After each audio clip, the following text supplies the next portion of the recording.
Oke, assalamualaikum warahmatullahi wabarakatuh. Jumpa lagi bersama saya di channel. Jadi kali ini saya akan informasikan ya, atau kita bahas apa saja yang perlu dicek atau kita perbaiki sebelum kita mau mudik atau perjalanan jauh. Nah, oke, langsung aja kita bahas ya. Baik, langsung yang pertama di sini yang pertama adalah oli, teman-teman ya. Oli ini sangat fatal atau vital sekali ya untuk motor ketika kita mau perjalanan jauh. Jangan sampai oli itu sampai habis ya. Jangan sampai habis. Nanti kalau habis motor macet,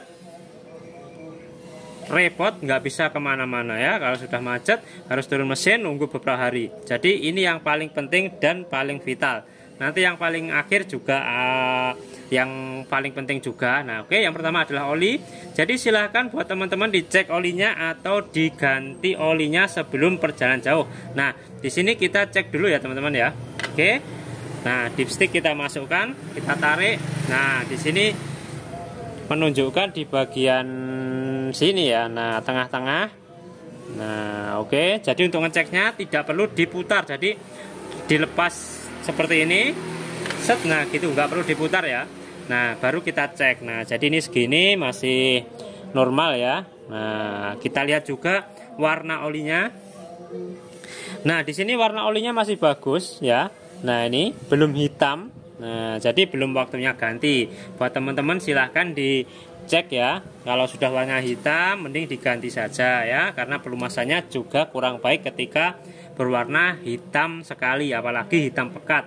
Nah, oke, yang pertama adalah oli. Kemudian lanjut yang nomor 2. Lanjut ke nomor 2. Di sini nomor 2 ini adalah filter udara, teman-teman. Jadi filter udara itu kita lihat, kita buka aja pakai obeng plus ya. Kita bersihkan. Tapi di sini tidak fatal atau tidak vital ya. Jadi cuman fungsinya cuman menyaring aja. Jadi ini kalau misal nggak dibuka juga nggak masalah ya, karena ini bukan part vital ketika perjalanan jauh. Nah, di sini seperti ini. Silahkan dibersihkan ataupun diganti jika sudah kotor ya. Lanjut ke yang nomor 3. Di sini nomor 3 adalah oli gardan ya teman-teman ya. Oli gardan. Nah, silahkan buat teman-teman dicek oli gardannya ya. Jangan sampai kehabisan ataupun telat ganti ya, karena kalau kehabisan nanti juga bikin macet motor ya. Biasanya kalau kehabisan, panas, lakernya ambrol, rodanya jadi ngunci, nggak mau berputar ya. Nah, ini juga penting karena ini saya sudah ganti, jadi nggak perlu dibuka. Tapi buat teman-teman silahkan dicek ataupun diganti secara berkala. Lanjut kita ke yang nomor 4 ya teman-teman. Di sini nomor 4 adalah busi ya teman-teman ya. Busi. Nah, ini cukup vital juga ya. Nah, coba kita cek dulu businya. Buat teman-teman silahkan dicek businya, jangan sampai mati di jalan nanti ya. Oke, kita cek dulu. Sebentar, kita lepas ya.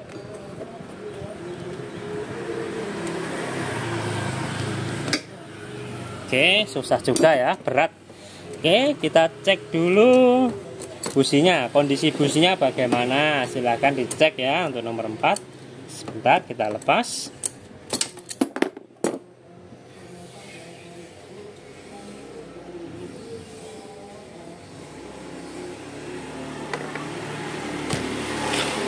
Nah, ini dia teman-teman. Nomor 4 adalah busi. Nah, jika bagian tengahnya ini atau elektrodanya ini sudah mepet dengan putih-putih ini ya, putih yang tengah ini, yang ini loh, nongol kecil ini sudah mepet dengan ini ya, putih-putih ini, silahkan diganti saja ya. Karena kalau mati di jalan, motor juga nggak mau nyala ya. Atau silahkan diganti, kemudian bekasnya ditaruh di jok aja buat cadangan ya, biar sewaktu-waktu kalau mati bisa diganti sendiri. Oke, lanjut yang nomor 5 ya. Untuk nomor 5 ini adalah lampu depan ya teman-teman ya. Kalau lampunya teman-teman sudah LED ya sudah nggak apa-apa. Nah, buat bohlam, nah silahkan dicek lampunya ya, apakah mati satu ataupun mati dua-duanya.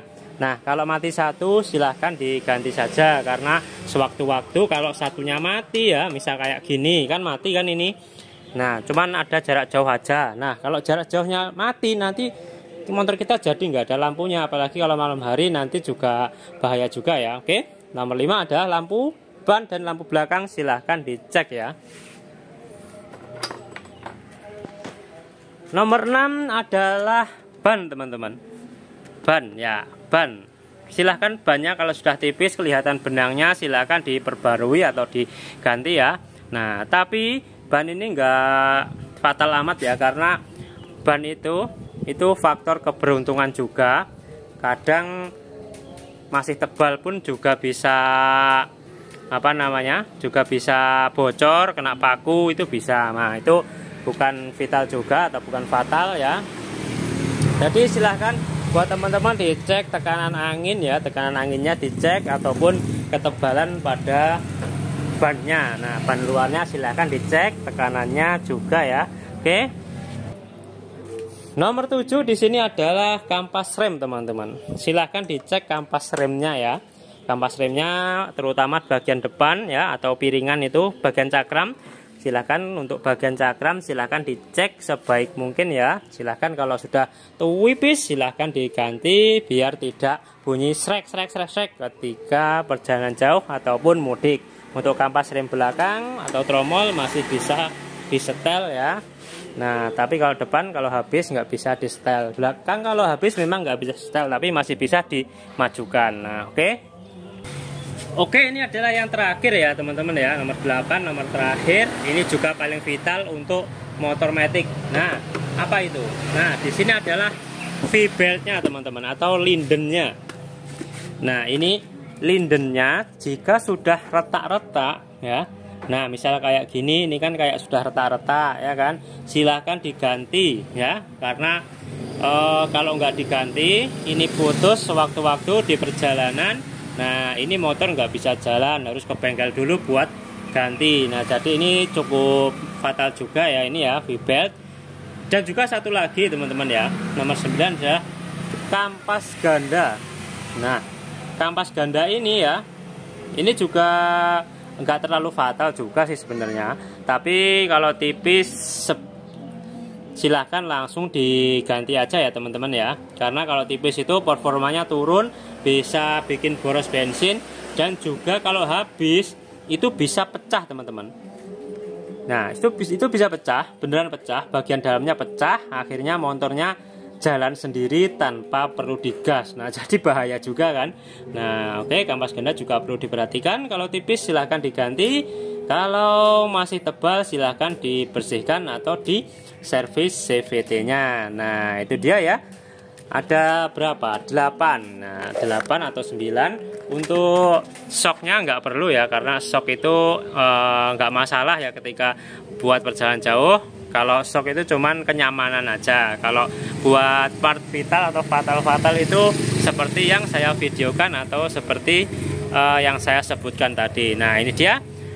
Buat teman-teman silahkan dicek untuk motornya kalau mau perjalanan jauh. Oke, sekian di video dari saya. Jangan lupa like-nya ya, kemudian subscribe-nya juga. Terima kasih. Wassalamualaikum warahmatullahi wabarakatuh.